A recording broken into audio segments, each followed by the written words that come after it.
성경 고린도전서 15장 12절부터 13절까지 말씀을 보겠습니다. 그리스도께서 죽은 자 가운데서 다시 살아나셨다 전파되었거늘 너희 중에서 어떤 이들은 어찌하여 죽은 자 가운데서 부활이 없다 하느냐.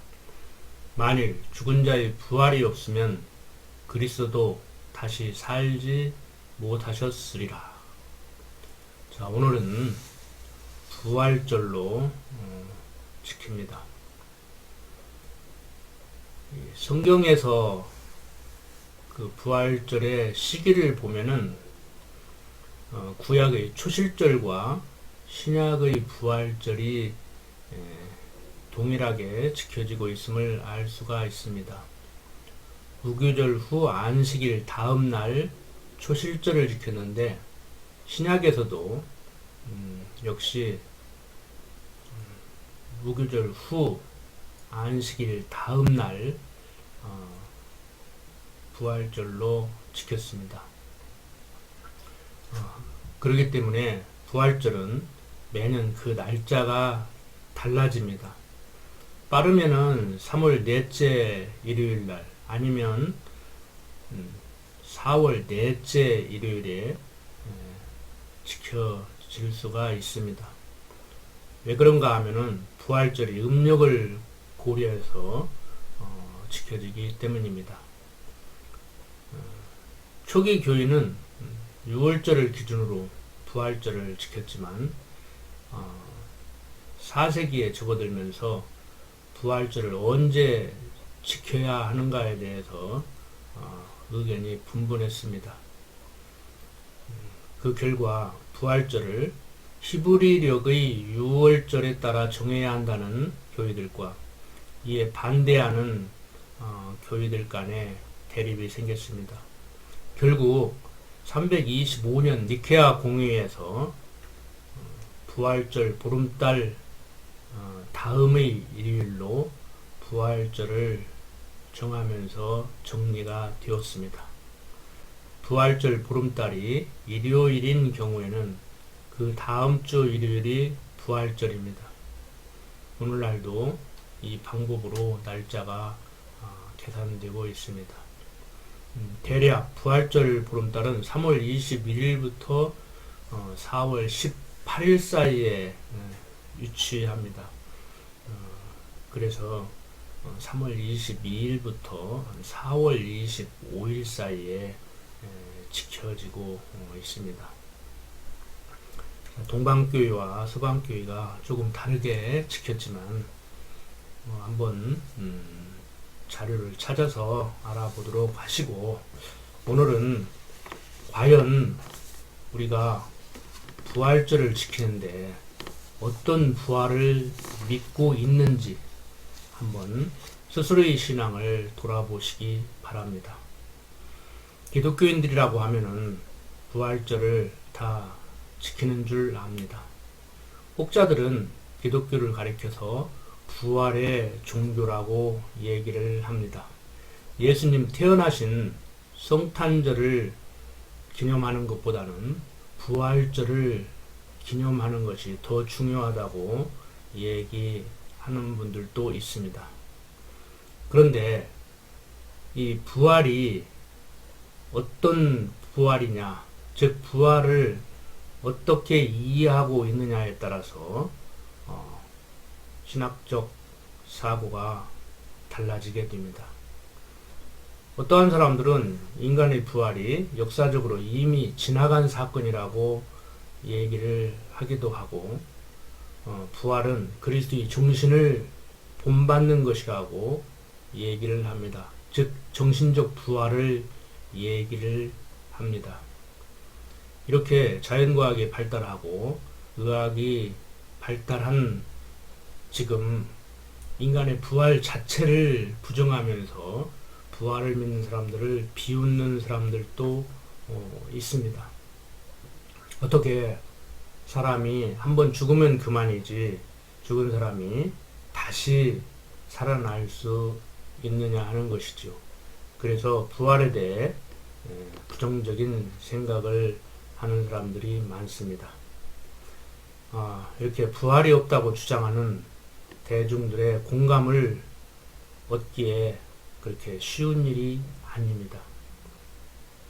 현대의 과학적 상식이 창조주 하나님의 능력에 의한 인간의 부활을 당당하게 부정할 만큼 그렇게 발달하지 못했음에도 많은 사람들은 현대 과학적 상식에 근거해서 부활을 받아들이지 못하고 있습니다. 어떻든 간에 이 부활이 있느냐 없느냐, 있다고 해도 어떤 의미의 부활을 받아들이냐에 따라서 우리의 신앙은 달라지게 됩니다. 많은 지성인들 사이에서는 톨스토이의 3대 작품 중에 하나인 부활을 생각하는 사람들도 있습니다. 이 톨스토이의 부활이라는 작품을 통해서 형성된 잘못된 부활에 대한 개념으로 인해서 성경의 부활도 톨스토이가 말하는 그러한 부활로 오해하는 경우가 허다합니다. 자, 어떻든 간에 성경적인 부활의 의미를 단순하게 결론 내리는 것은 그렇게 쉽지가 않습니다. 단순히 부활을 문자적으로 해석해서 죽은 자가 다시 살아나는 것이라고, 즉 재생을 의미한다고 이렇게 생각할 수도 있습니다. 물론 틀린 말은 아닙니다. 부활은 죽었다가 다시 살아나는 것을 의미합니다. 그렇다고 육신적으로 죽었다가 살아나는 것만을 부활이라고 단정 짓는 것은 성경이 말하는 부활의 개념을 너무 협소하게 이해하고 있는 것이라고 할 수가 있습니다. 성경적 부활의 정의는 영적으로 죽은 타락한 인간이 중생 여부와 관계없이 세상에서 육신으로 살다가 죽은 후에 영원히 죽지 않는 신령한 몸으로 살아나는 것을 부활이라고 할 수가 있습니다.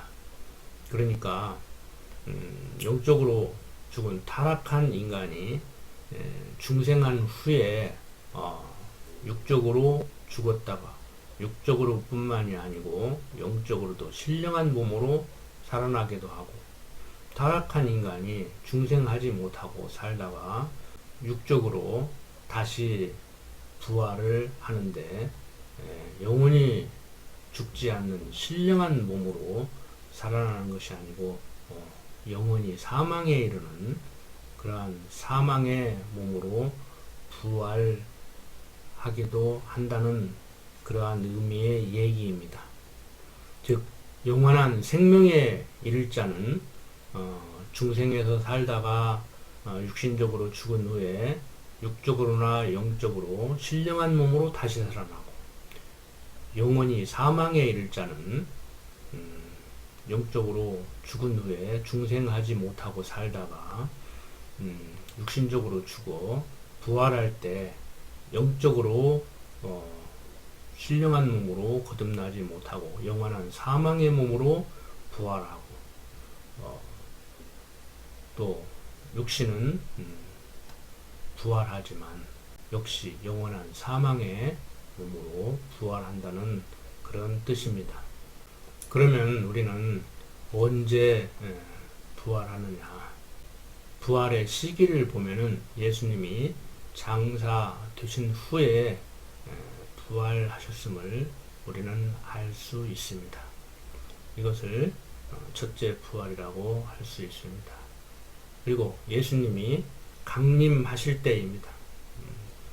이것을 두 번째 부활이라고 할 수 있는데, 예수님께서 대적을 멸하시려 강림하실 때 예수님께서 부활하여 승천하시기 전에 제자들에게 말씀하신 대로 다시 오실 것을 약속하셨었는데, 그 약속대로 만왕의 왕으로서 왕권을 가지고 강림하실 때, 이때를 두 번째 부활이라고 할 수가 있습니다. 그 다음 세 번째 부활, 맨 마지막 부활이라고 할 수가 있는데, 예수님께서 심판하실 때입니다. 마지막 날 예수님께서 세상을 심판하실 때, 예수님께서는 심판주가 되셔서 선악간의 심판을 통해 세상의 종결을 맺으십니다. 이때 모든 인류가 육신으로 죽은 후에 신령한 몸으로 부활하게 하시고, 또 신령하지 못한 사망의 몸으로 부활하게 하시는 이러한 섭리를 하십니다.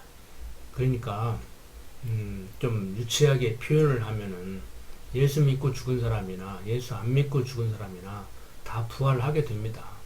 그런데 예수 믿고 죽은 사람은, 즉 거듭난 사람은 영원한 생명의 부활로, 그러니까 영적으로도 부활하고 육적으로도 부활하는 것이죠. 그리고 예수 안 믿고 죽은 사람들은 영적으로 부활하지 못하고 육적으로만 부활하는데 영원한 사망의 부활을 한다는 것입니다. 그러니까 하나님의 작정하시고 예정하신 가운데 택한 백성들은 예수 믿고 죽었다가 다시 영적으로 육적으로 부활하고, 불택자들은 예수 안 믿고 살다가 죽은 후에 영원한 사망의 부활로 부활하게 된다는 말입니다.